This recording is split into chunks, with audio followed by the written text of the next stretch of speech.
Agora.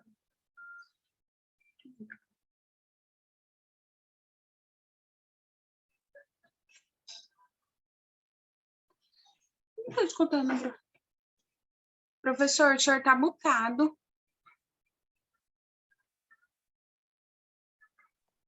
Opa, vamos lá. Eu achei até que o senhor estava conversando com alguém. Falei, eu acho que o professor está conversando com alguém. Não, mas é que realmente estava mutado. Então, vamos lá, vamos começar a nossa aula. São 8h51 do dia 18 de novembro de 2021. Vamos dar sequência ao nosso conteúdo de Direito 3. Obrigado pela presença até agora da Karina. Mas assim que o pessoal for chegando, a gente vai dando acesso à sala. Bom, na aula passada nós terminamos o princípio do poluidor pagador. É um princípio bastante extenso e é um dos princípios que performa ou que preenche o direito ambiental brasileiro. Então, hoje nós vamos falar dos demais princípios, tá? E vamos começar, então, falando sobre o princípio da prevenção, né? Qual que é a ideia desse princípio? Né? Por que ele vem? A ideia é evitar que uma determinada espécie, seja ela vegetal ou animal, seja extinta. Porque se isso acontecer, até que se prove ao contrário, esse dano é irreversível e, portanto, irreparável. Né?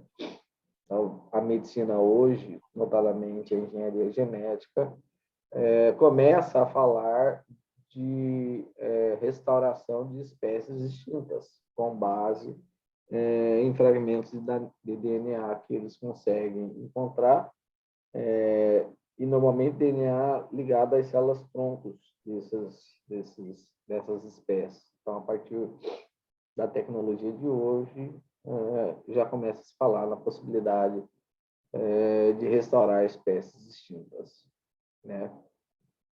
Bom, como hoje a tecnologia ela nos limita no sentido de evitar uma extinção, né? Então, a ideia do princípio da prevenção é que o poder público atue de forma preventiva, no sentido de, muito prematuramente, muito no início, identificar um provável dano que seja irreversível ou irreparável, tá? E, em função dessa identificação, preveni-lo, né? Então, você veja que um eventual dano ele é possível, sim, de ser autorizado uma atividade econômica, desde que ele não seja irreversível ou irreparável. Tá? Então, o princípio da prevenção vai exatamente no sentido de evitar que esse tipo de dano ambiental ocorra. Né? Essa é a ideia do princípio da prevenção.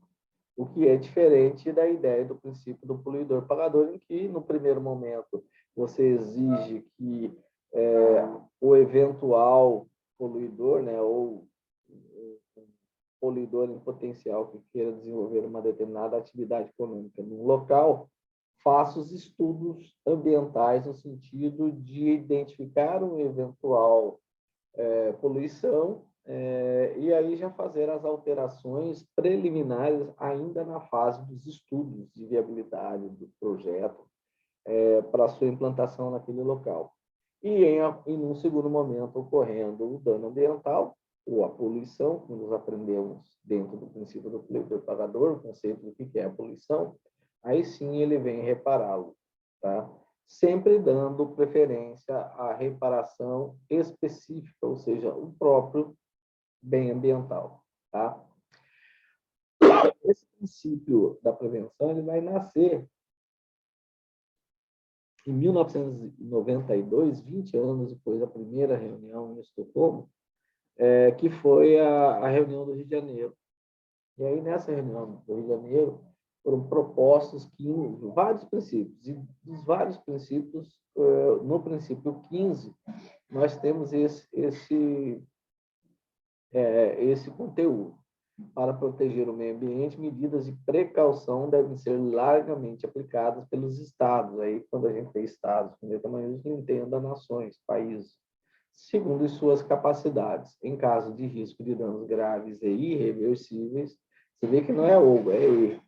A ausência de certeza científica absoluta não deve servir de pretexto para procrastinar, para demorar na adoção de medidas efetivas visando a prevenir a degradação do meio ambiente. Então, aqui tem algumas coisas que são interessantes.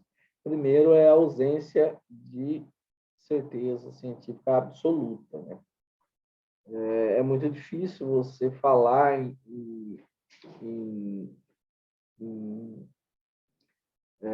certeza absoluta quando você fala de ciência, tá? Por quê? Porque os postulados eles duram até que eles sejam contrapostos, né? Toda verdade científica ela dura até o momento em que apareça a antitese. Então você tem uma tese, essa tese é a certeza científica. Quando a antitese ou antítese aparece, surge-se um debate e esse debate vai dar origem à nova tese, à nova certeza científica, né? E foi assim que a ciência ou o conhecimento humano se desenvolveu ao longo dos milênios, né? É o que a gente chama de debate, vamos ver se eu lembro agora, tese, antítese e síntese, que é a nova tese. Esqueci agora. Daqui a pouco eu vou lembrar, tá? Esqueci. Então, o primeiro problema é essa certeza científica, né? A ciência ela não é absoluta na linha do tempo. Ela altera. De toda forma, o que ele está dizendo assim, se eu não tenho uma certeza científica absoluta, então eu não posso demorar, procrastinar é demorar na adoção de medidas que façam a prevenção de uma degradação do meio ambiente, tá? E aqui ele fala de precaução, tá? E nós estamos falando de prevenção. Então, depois nós vamos chegar, e aí alguns autores vão dizer do princípio da precaução e do princípio da prevenção, dando uma diferença entre os dois, e é muito tênue essa diferença em razão dessa questão da certeza científica. Nós vamos ver isso logo a seguir.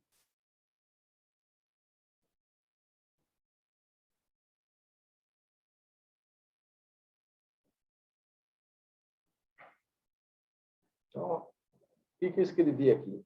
Quando o artigo 225 da Constituição impõe como dever ao poder público e toda a coletividade proteger e preservar o meio ambiente, essa parte está nos informando que se faz necessário criar no país uma consciência ecológica, instrumentalizada através do estabelecimento de uma política de educação ambiental. Então, isso que nós estamos fazendo, por exemplo, aqui no Instituto, no curso de vocês, de certa forma, ele está cumprindo essa ideia do princípio da prevenção, porque você vai desenvolvendo uma educação ambiental crítica, porque tem que ser crítica, já que nós fazemos um curso superior a nível de bacharelado, e aí crítica é no sentido de você analisar com criticidade tudo que você lê, tudo que você ouve, tudo que você enxerga, né?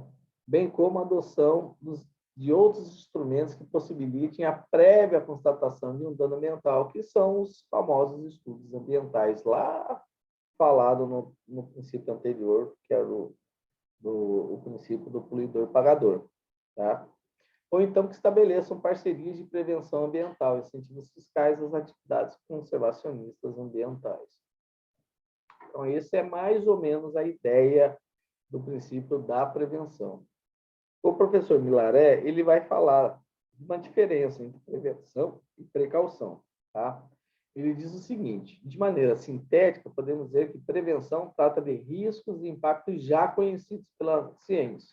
Então, ele distingue o que é prevenção e o que é precaução. Ao passo que a precaução se destina a gerir riscos ou impactos desconhecidos.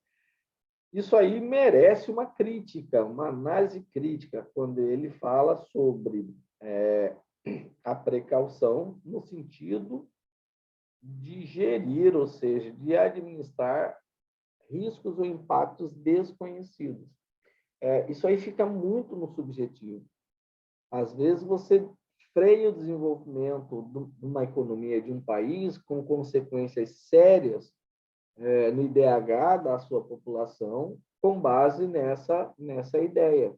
Eu nem sei se vai ter um impacto, mas eu vou dizer que há um risco iminente e, portanto, eu não vou deixar que se coloque nesse local esse empreendimento, porque ele pode causar um dano ambiental irreversível. Mas se você não conhece esse impacto, como que você vai prevenir? Né? Então, o professor Milaré é da linha que nós vimos lá dos ecocêntricos.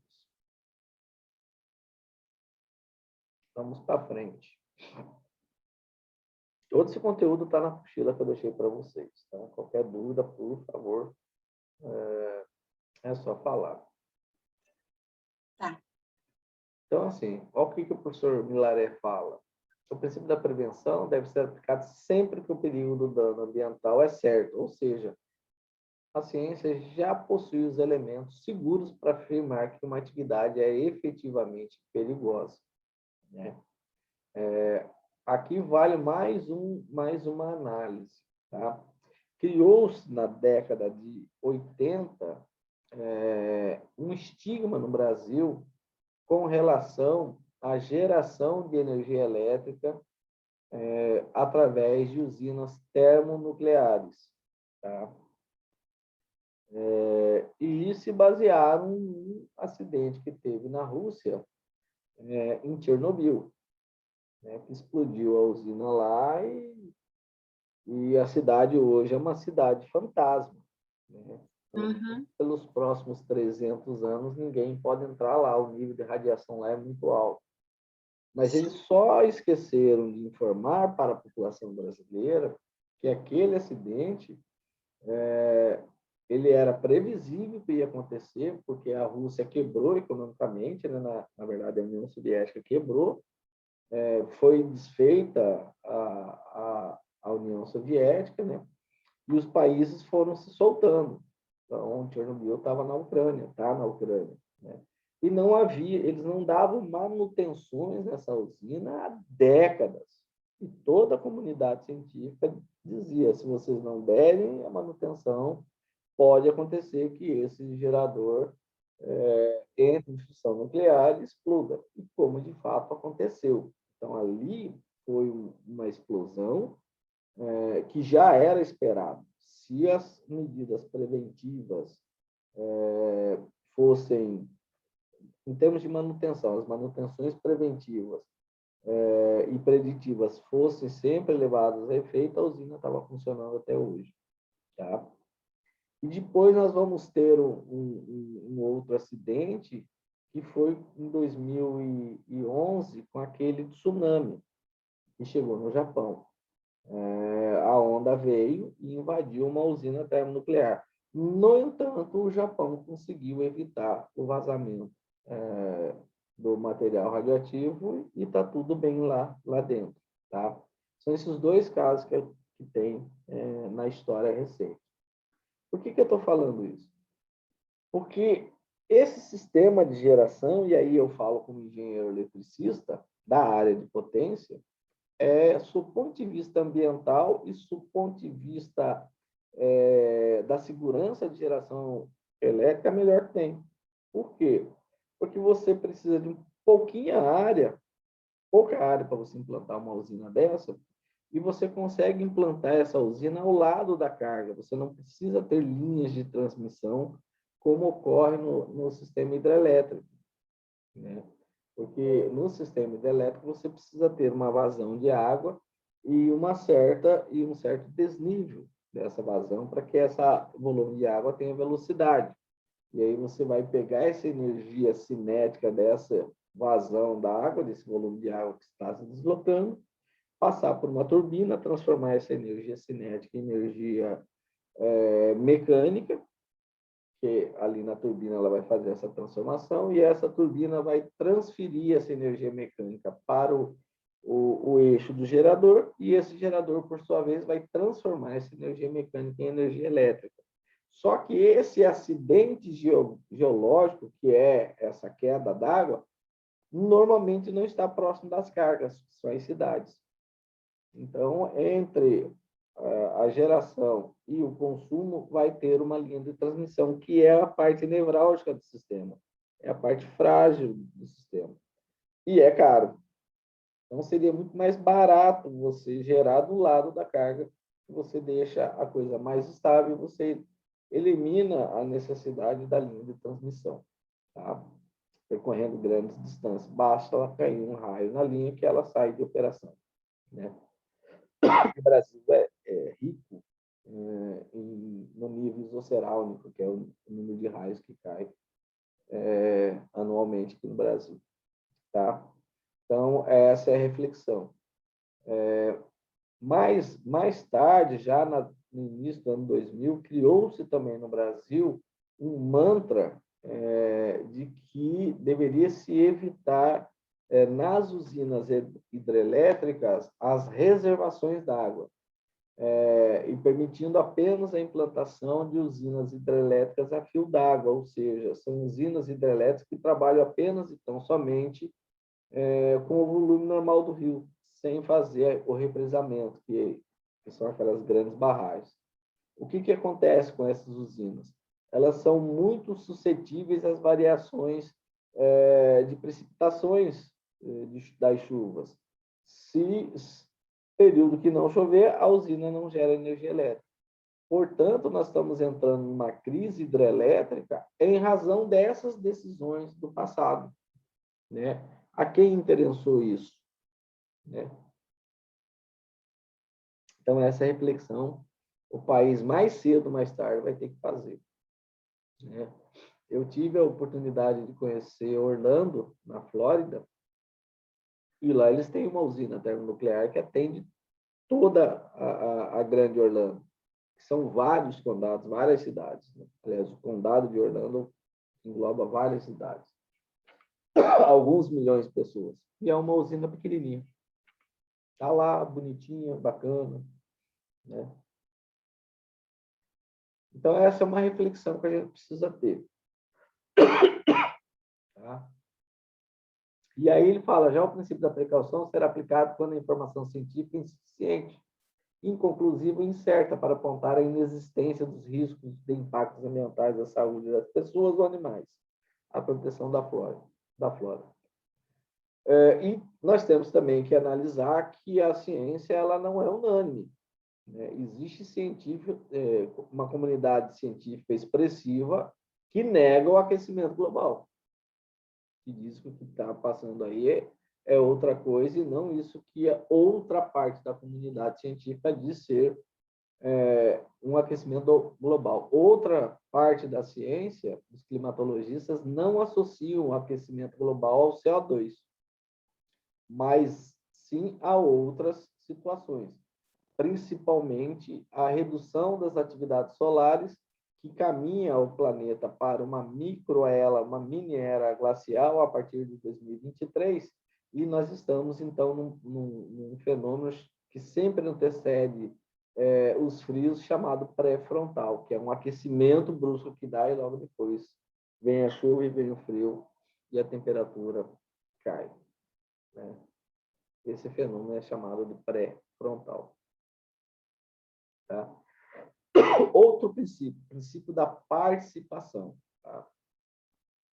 Que diz o seguinte, a partir do momento que a Constituição propõe uma ação conjunta entre o poder público e toda a coletividade, né, esse princípio da participação, ela possibilita que não só o Ministério Público possa lançar mão de ações civis públicas para a preservação ou proteção ambiental, tá? Além disso, ele também diz que a informação ambiental e a educação ambiental também é parte integrante desse princípio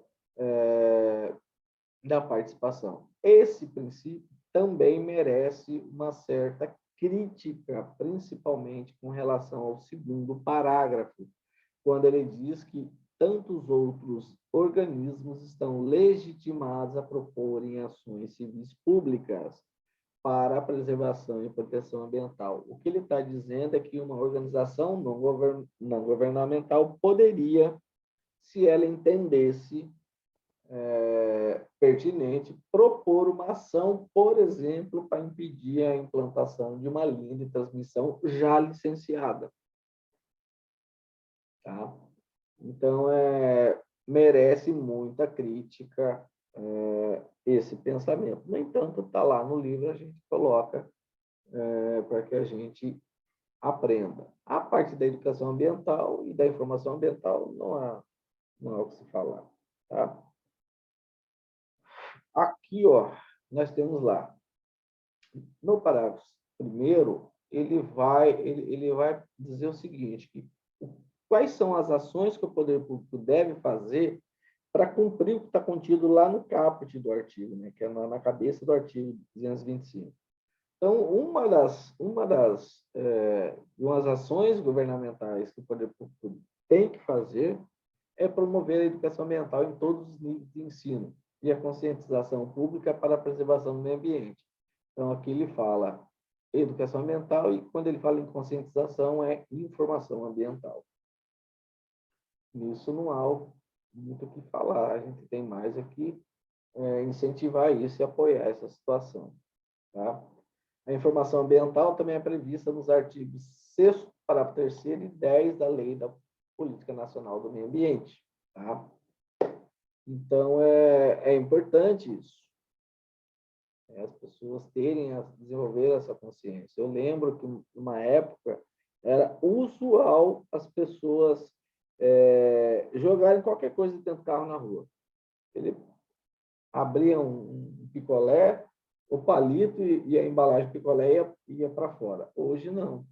Hoje você não vê mais isso. O que se desenvolveu dentro da sociedade é essa consciência ambiental. Isso veio com bastante campanhas publicitárias. Tá? Bom, e quando você você consegue educar ambientalmente a sociedade, quais são os benefícios? E aí o professor Fiorino fala: redução dos custos da prevenção e preservação ambiental, na medida que a própria população exercerá esse mundo, que é exatamente isso que eu falei. Se eu deixo de jogar as coisas pelo carro e levo para o lixo, é um custo a menos para o município que está varrendo a rua. Se mostra como elemento de efetivação do princípio da prevenção, com certeza. Estabelece uma consciência ecológica voltada para a utilização de tecnologias limpas. Né? Hoje nós estamos falando em painéis solares, né? Em carros elétricos, que eu tenho uma certa crítica com relação aos carros elétricos, porque está se falando em não usar combustível fóssil, que ele vem para substituir o combustível fóssil, mas o que você vai fazer com aquela bateria de íon-lítio a hora que ela perder a vida útil? E é um elemento químico altamente poluidor. Tá? Isso ninguém está falando. Eu já fiz várias críticas com relação a isso. Estimula o princípio da solidariedade, meio ambiente bem único, indivisível e titulares indefinidos. Então, nós temos que ser solidários, tanto entre nós quanto as futuras gerações.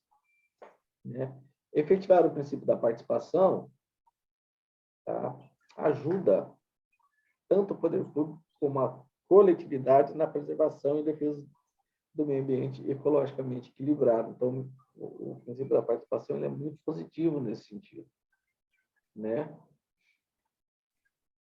Então, aqui, ó, com relação à Política Nacional da Educação Ambiental, porque, veja bem, dentro do direito ambiental existem várias leis, tá? Que vão, de alguma forma, regulamentando dentro da nossa sociedade o artigo 225 da Constituição.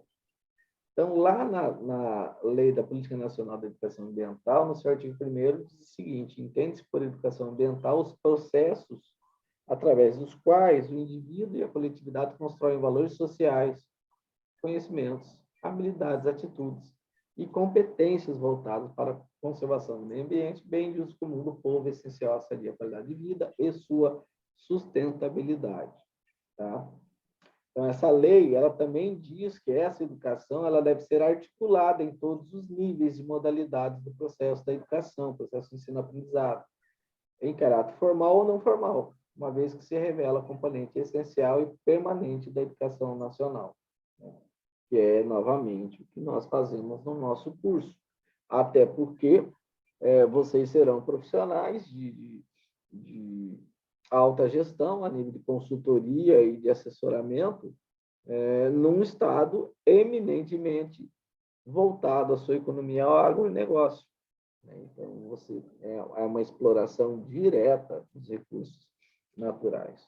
Então, nós temos que ter isso muito em mente, né? Até essa parte do direito ambiental, ele impacta a nossa vida todos os dias de forma bem direta. Então, aqui é o que o Fiorilo fala, né? Ele vai justificar a importância do princípio da participação. Ele vai dizer que essa ideia é trabalhar na construção de valores sociais, de conhecimentos, habilidades, atitudes voltadas à preservação desse bem ambiental, né? Pela implementação da educação ambiental.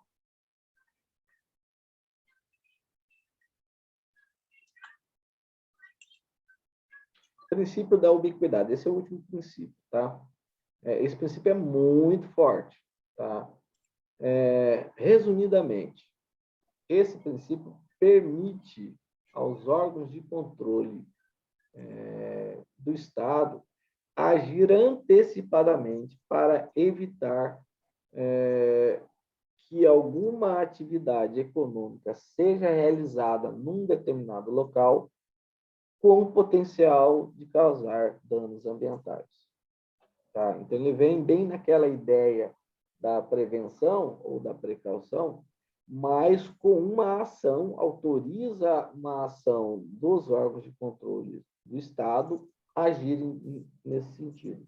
Até mesmo uma lei que está sendo trabalhada, ainda está no processo legislativo, o Ministério Público pode intervir no processo administrativo, legislativo, considerando que o membro do Ministério Público ele não é membro, ele não é componente da Casa Legislativa, seja uma Câmara Municipal, Assembleia Legislativa ou Congresso Nacional, mas ele pode intervir nesse processo legislativo toda vez que uma lei uma lei que está sendo trabalhada tiver um potencial de gerar grandes danos ambientais, no sentido de, olha, propor alterações, né, nesse texto que está sendo elaborado para minimizar o máximo os impactos ambientais. Então, é um princípio muito forte, tá? Muito forte.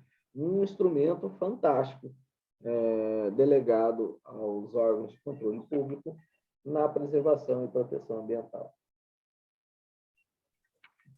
Este é o último princípio que esses dois autores falam, mas dependendo dos autores que você for estudar, pode ser que eles encontrem outros princípios, mas esses aqui são meio que tábula rasa, esses que nós estudamos, praticamente todos os autores que, porventura, vocês vêm estudar, vão falar desse princípio. Bom, responsabilidade pelos danos ambientais, tá? Aqui está lá no parágrafo 3º do artigo 225, tá? Quando eu falo em responsabilidade, em termos na ciência jurídica, significa que eu estou atribuindo uma obrigação a alguém. Vou te responsabilizar, ou seja, vou te atribuir uma obrigação.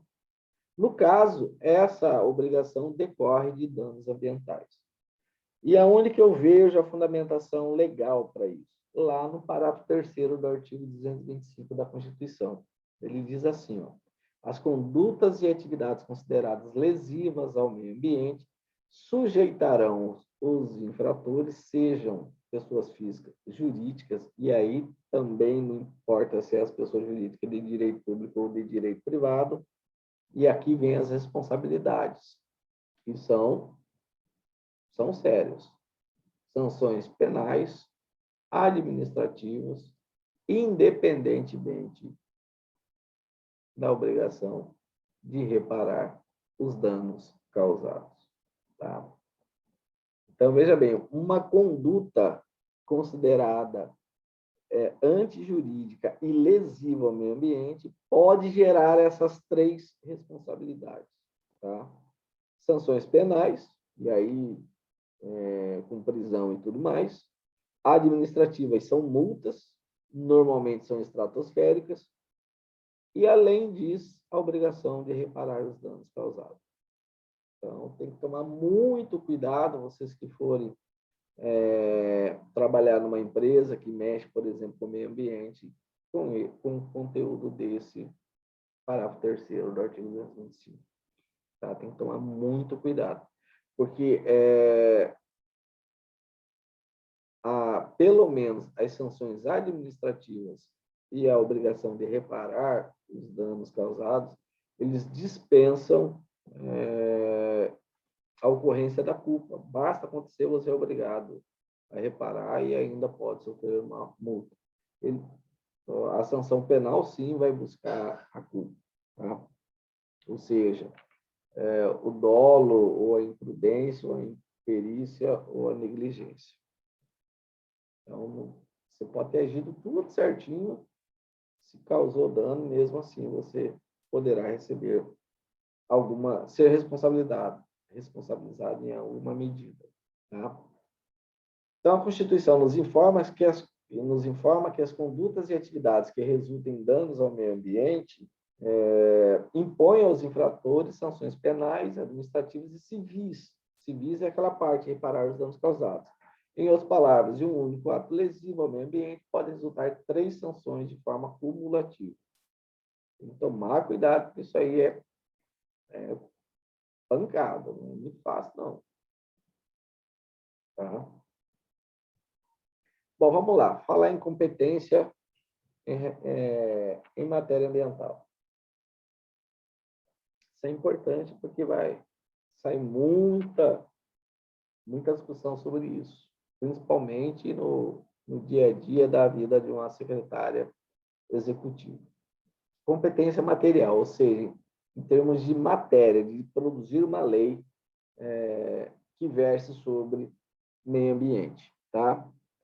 Então, aqui diz o seguinte, que a Constituição ele vai dizer que a competência material é comum a todos os entes da federação, tanto a União como as unidades da federação, Distrito Federal e município, tá? Para a consecução da proteção e preservação do meio ambiente. No que se trata a faculdade, não se trata de uma faculdade, mas sim um dever público. Então, tudo que for a nível de fiscalização, né, a competência é comum. Tá? Todos os entes estão obrigados a realizar a proteção. E isso decorre do próprio texto constitucional, lá no seu artigo 23. Ele diz assim, a competência comum da União, dos Estados, do Distrito Federal e dos municípios, proteger o meio ambiente, combater a poluição em qualquer das suas formas, preservar as florestas, preservar a fauna e a flora. Tá? E aí, ele vem e diz assim, ó, leis complementares à Constituição fixarão normas para a cooperação entre todos esses entes, tendo em vista o equilíbrio do desenvolvimento do bem-estar no âmbito nacional. Por que o Constituinte fez isso? Né? O Constituinte é quem elaborou a nossa Constituição. Porque o país tem uma dimensão continental com nuances muito particulares em cada município. Então, é muito mais fácil o município entender o problema local, do ponto de vista da preservação e da proteção ambiental, do que o presidente da República lá em Brasília. Por isso que ele previu essa cooperação entre todos os entes federativos para a proteção do meio ambiente e a preservação das florestas, faunas e flora.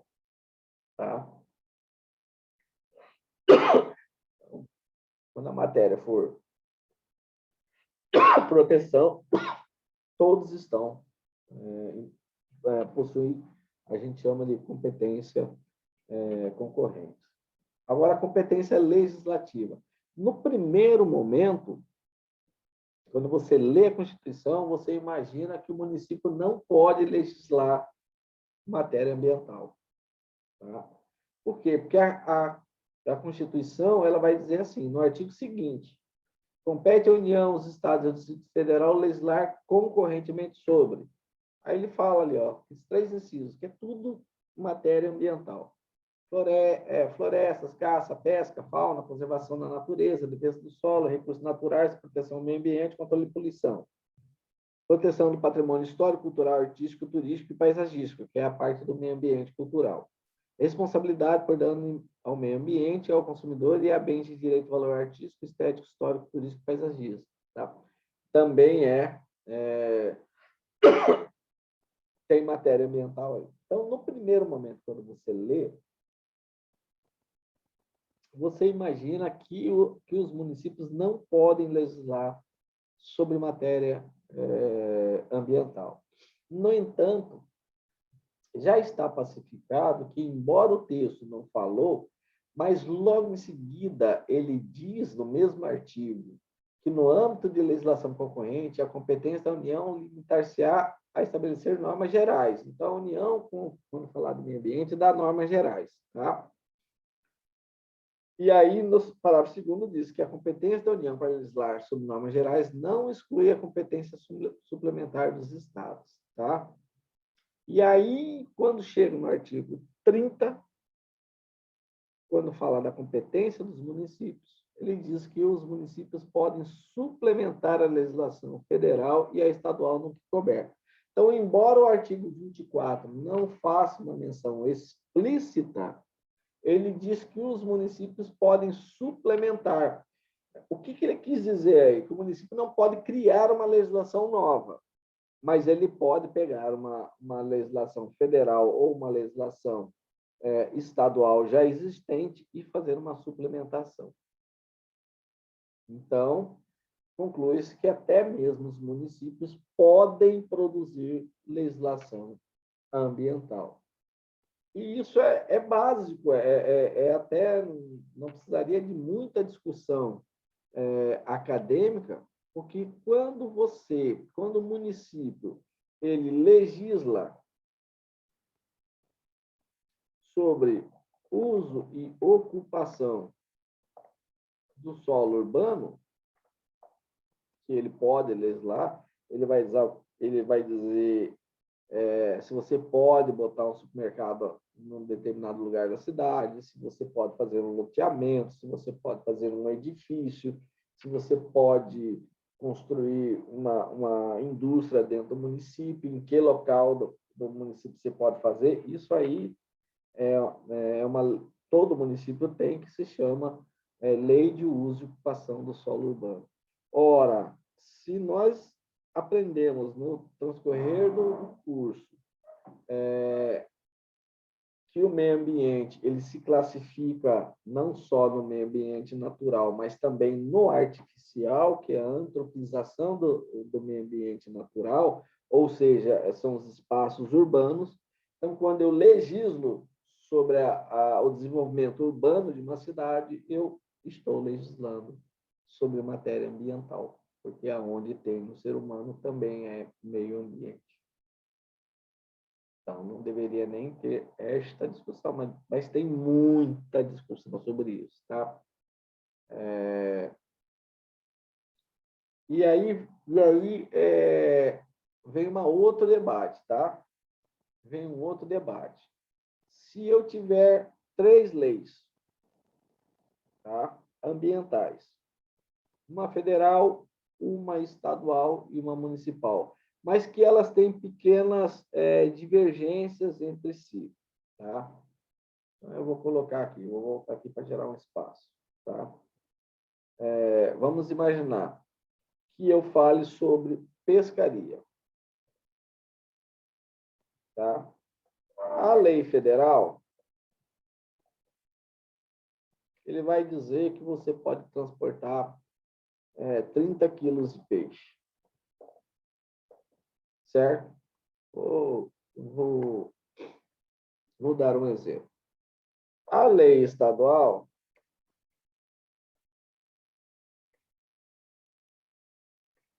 permite que você transporte 40 quilos de peixes. Tá? E a lei municipal permite que você transporte 25 quilos de peixes. Quando a gente fala de hierarquia das leis, tá? A gente diz que sempre a lei federal se sobrepõe à estadual e a municipal, assim como a estadual se sobrepõe à municipal. Então, em tese, valeria a lei federal, independentemente da estadual ter abrandado, independentemente da lei municipal ter ficado mais restrita, tá?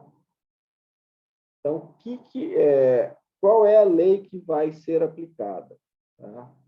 A federal, a estadual, a municipal. Então, em tese, seria federal, por conta do princípio da hierarquia das leis. Tá?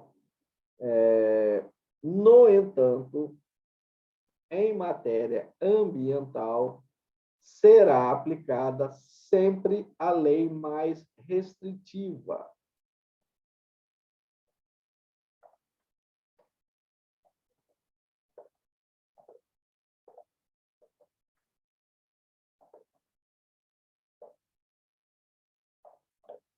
Tá?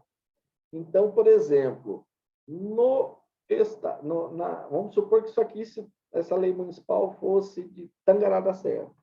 Lá em Tangará da Serra, você não iria aplicar nem a lei do Estado do Mato Grosso, nem a federal. Você vai aplicar a lei de Tangará da Serra porque ela é a mais conservacionista do meio ambiente, dos recursos naturais. Tá? Já no restante do Estado, se os outros municípios não legislarem, vai ser aplicada a federal, porque ela também é mais conservacionista. Ok? Tranquilo? Então, sempre, quando você tiver 3 leis falando a mesma coisa, mas dando restrições diferentes, aplica-se a mais conservacionista, a mais restritiva da atividade humana.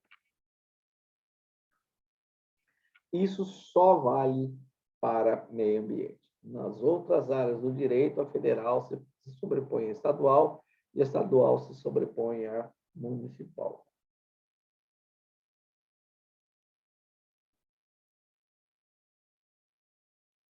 Bom, aqui o Fiorilo ele vai justificar o porquê que o município também pode legislar sobre matéria ambiental, e a gente já explicou isso.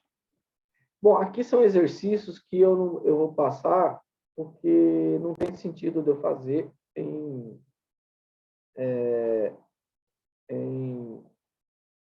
sede de... Deixa eu só adiantar essa parte aqui. Em aula remota. Tá. Mas eu vou botar lá no Ava alguma coisa. Uhum. Tá enxergando aí ou não? Não. Tá. Eu já vou Só o senhor. Tá, eu já vou voltar lá. Aí, pronto. Já adiantei o slide. Então, vamos lá. Responsabilidade. Para mim está falhando um pouquinho, professor, a voz do senhor está cortando. Será que é minha internet? Eu acho que sim. Um, dois. Eu estou vendo, não, eu acho que sim. Acabei de testar aqui, está funcionando. Pode ser a sua internet, pode ser o seu computador novo. Não, não é. O computador não é novo. A gente ficou sem internet ontem o dia todo aqui em casa. Então, pode ser. E aí tá. Eu até escrevi uma hora para o senhor aqui que estava falhando, estava cortando bastante. Aí você, quando é assim, chama no áudio, porque quando eu estou no slide, só aparece o slide. Tá. Mas vamos continuar aqui. Eu estou adiantando na matéria, porque eu acho que nós temos 1 ou 2 semanas só de aula. Olha lá. Então, vamos lá. Responsabilidade administrativa. Tá? Bom, voltando lá no parágrafo 3º do artigo 225, né, que ele fala que existem várias sanções que podem ser aplicadas ao poluidor. Tá? Entre elas, a sanção administrativa. Tá? Então, vamos estudar um pouquinho sobre isso aqui, tá? Primeira coisa, as sanções administrativas, elas somente poderão ser impostas por órgãos que têm competência para a imposição desse tipo de pena, de responsabilização, de sanção, tá? E mais, dentro desses órgãos, as pessoas que fizeram concurso foram treinadas para tal. Ok? Então, por exemplo, a nível federal, são os fiscais do IBAMA. A nível estadual, do nosso estado aqui, são os fiscais da SEMA. A nível municipal, são os fiscais dos municípios ligados ao meio ambiente. Tá? Porque nós temos no município de Cuiabá uma Secretaria Municipal de Meio Ambiente. Tá? E não fala assim meio ambiente, eu acho que é desenvolvimento urbano, alguma coisa assim. Tá? Porque cada prefeito que muda, eles mudam o nome das secretarias. Tá? Então, essa é a primeira situação. Porque se uma pessoa que não tiver a habilidade, não tiver a competência para aplicar uma multa, aplicar a multa, essa multa será passível de ser anulada por um recurso administrativo. Tá? Essa possibilidade da administração de um órgão público impor uma sanção administrativa decorre do poder de polícia, tá? Que a administração pública possui, que é chamado de efeito repressor. Então, o poder de polícia ela não está ligado apenas e tão somente com a segurança pública, cuja polícia militar faz a repressão em termos de segurança pública, né? Ela é uma polícia repressora, né? Ela atua na segurança pública no sentido de impor uma ação imediata para reprimir um crime, alguma coisa assim. Tá?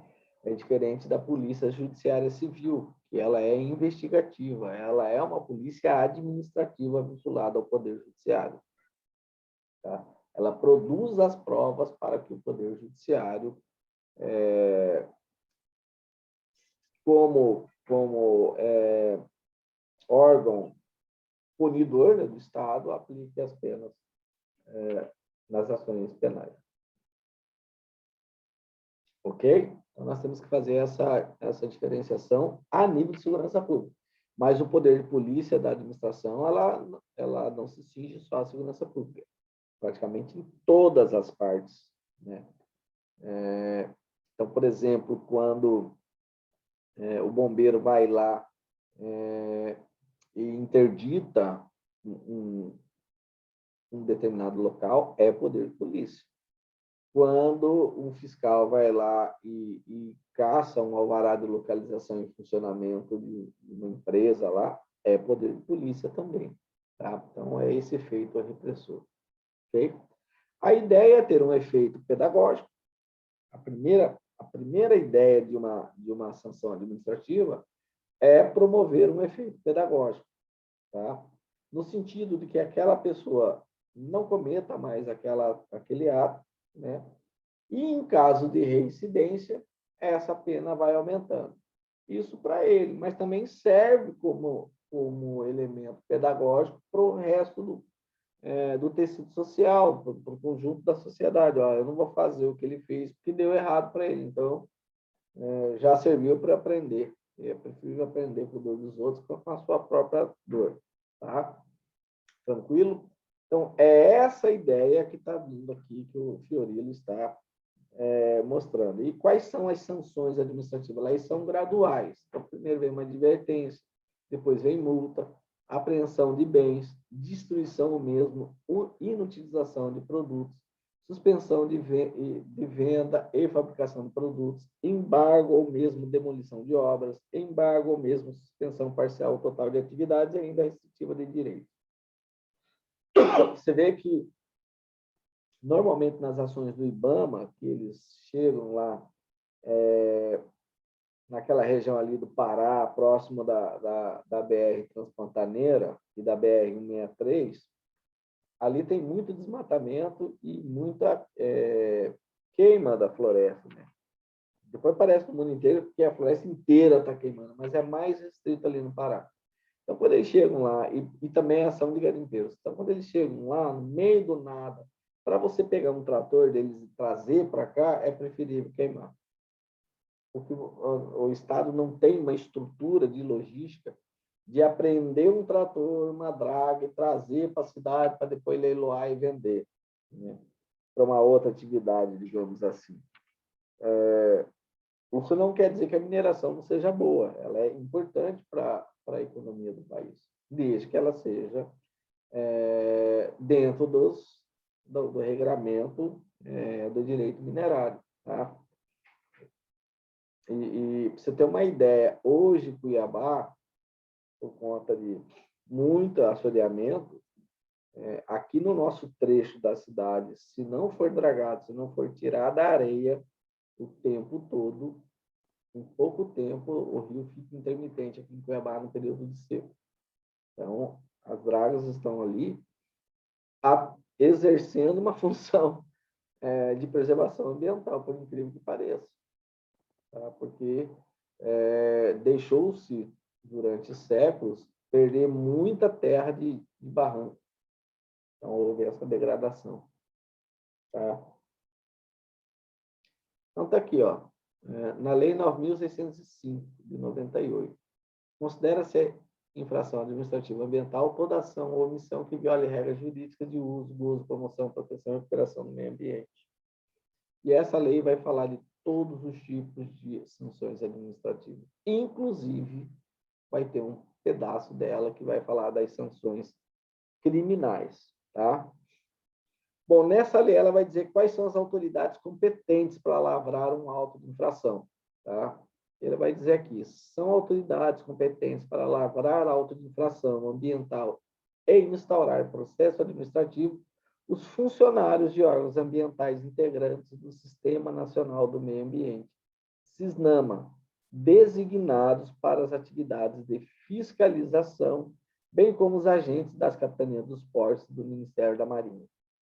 Tá? Mais na frente vai ser editada uma lei que vai permitir que o IBAMA, ou a SEMA, ou a Secretaria Municipal de um determinado município, forme convênios com a Polícia Militar, com as polícias militares. Aí, neste caso, quando tem este convênio, aquele quartel da Polícia Militar responsável pela proteção ambiental, que é chamado de Polícia Ambiental, esses policiais são treinados de como fazer a fiscalização e como aplicar as multas. Então, numa só ação, a Polícia Ambiental ele faz a repressão criminal e ainda faz a aplicação dos autos de infração.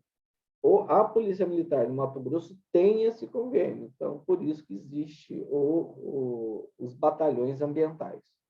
Tá?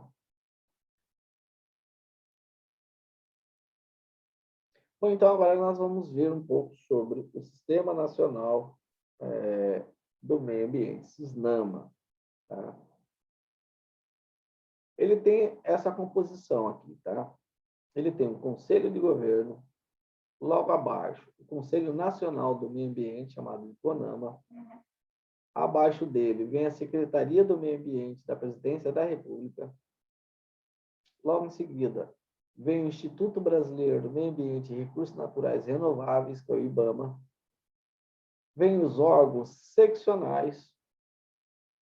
Vem os órgãos locais. Ainda que no meio ainda tem mais uma outra coisinha aqui, que é o Instituto Chico Mendes, da Biodiversidade. Tá? Mas, em tese, é essa estrutura do SISNAMA, sendo que os órgãos seccionais são os dos estados e os locais são dos municípios. Tá? Esse é o SISNAMA. Nem todos os municípios integram o SISNAMA. Tá? Como que o município deve agir para integrar o SISNAMA? Tá? Então, vou escrever aqui, municípios. Eles precisam ter um conselho municipal do meio ambiente. Ele precisa ter um fundo municipal do Meio Ambiente e ainda uma Secretaria Municipal do Meio Ambiente. Tá? Então, se o município criar essa estrutura, automaticamente ele passa a integrar o Cisnam. Tá? Então, aqui eu acho que quem tem Cuiabá, Várzea Grande, eu acho que Rondonópolis, Barra do Garça, as grandes cidades têm. Tá? Quando o município não integra o Cisnam, quem faz a fiscalização ambiental nesse município é o Estado ou o IBAMA, dependendo do tipo de atividade. Ok? Tranquilo? Então, é assim que o município vai integrar no Cisnam.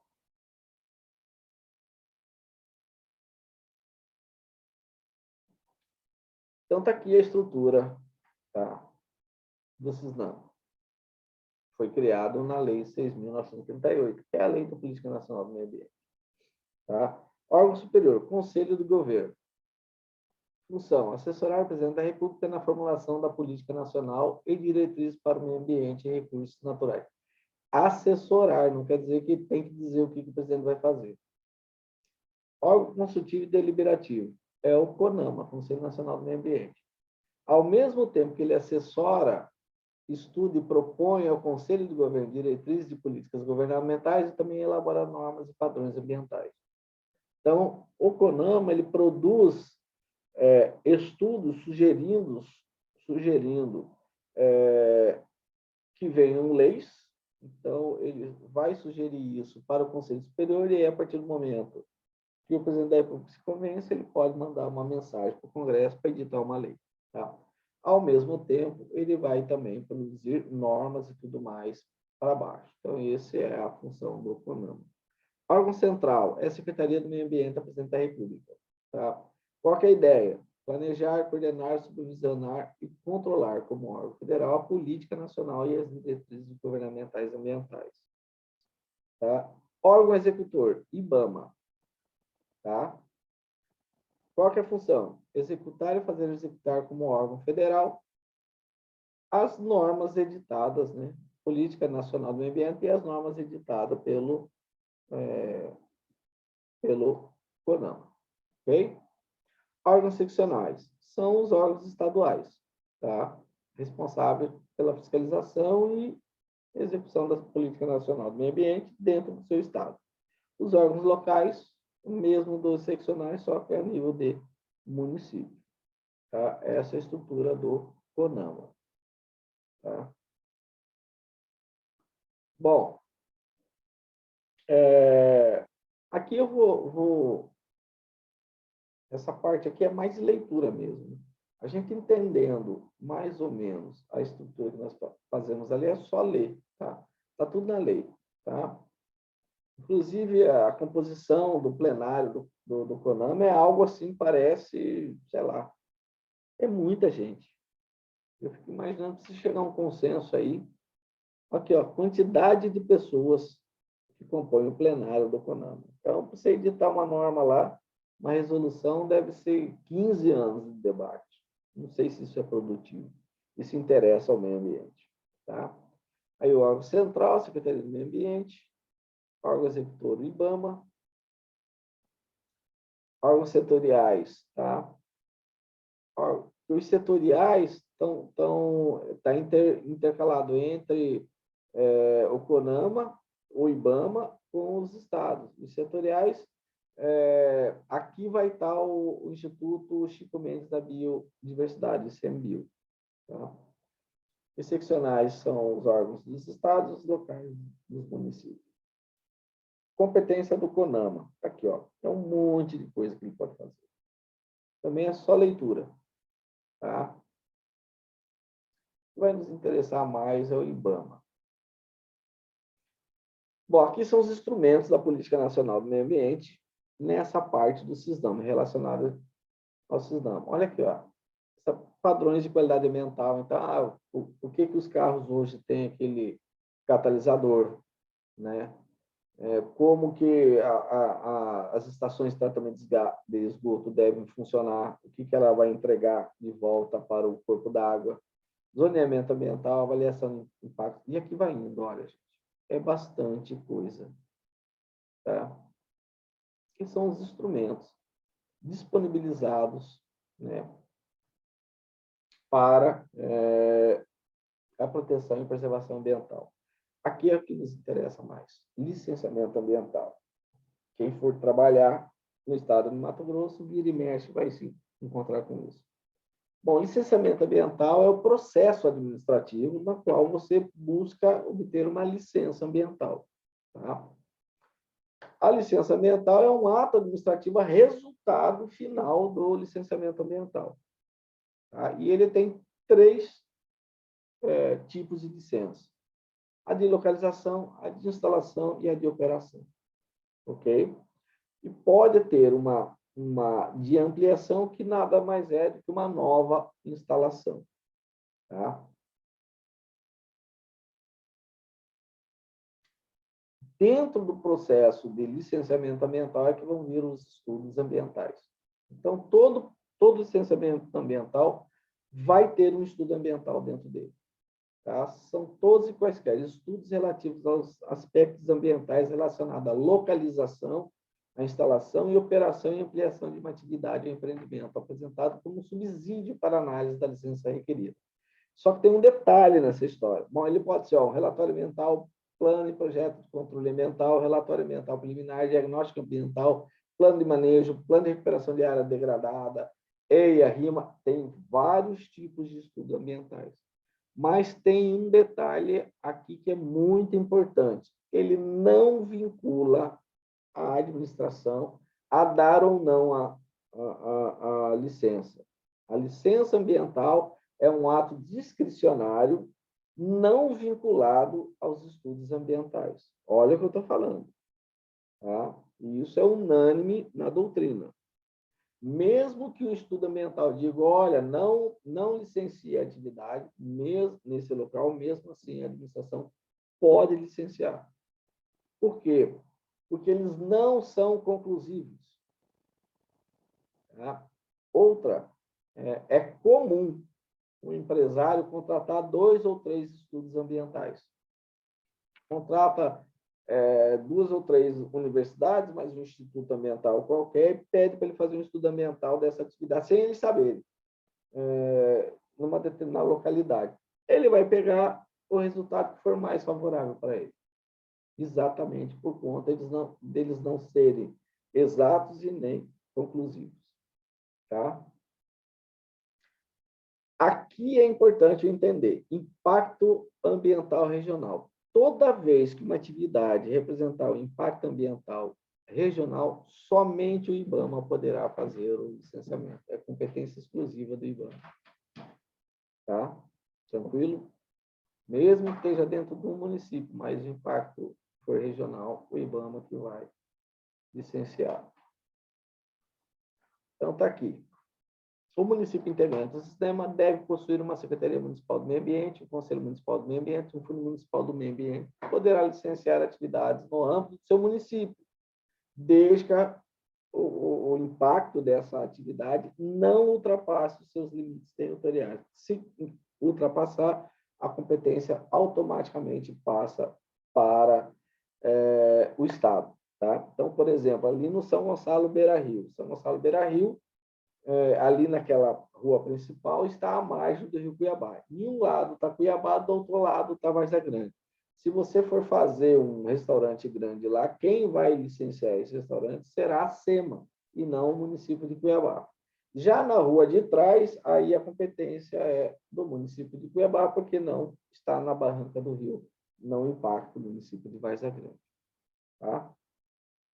O Estado poderá também licenciar as atividades dos municípios que não integram o CISAMA, e desde que a poluição não ultrapasse os limites do território de Mato Grosso. Então, vamos imaginar lá no Porto Jofre, né? No Rio Jofre, você vai fazer uma pousada lá. Quem vai licenciar ali vai ser o IBAMA. Por quê, professor? Está aqui no município de Barão do Megaço, do Poconé. Porque de um lado da margem do rio é Mato Grosso, do outro lado da margem do rio é Mato Grosso do Sul. Então, como essa atividade ultrapassa o território de Mato Grosso do Sul, automaticamente a competência passa a ser do IBAMA. Tá? Aí, o IBAMA licenciará as atividades e obras com significativo impacto ambiental no âmbito nacional ou regional. Tá? Nós estamos terminando a nossa aula de hoje. Já deu 1 hora já.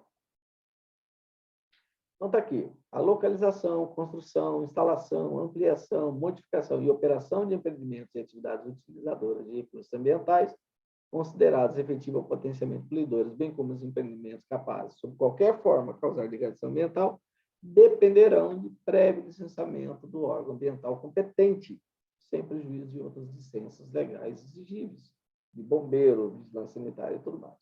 Tá?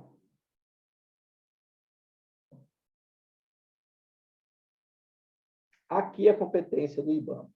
Tá? Então, o que o IBAMA licencia?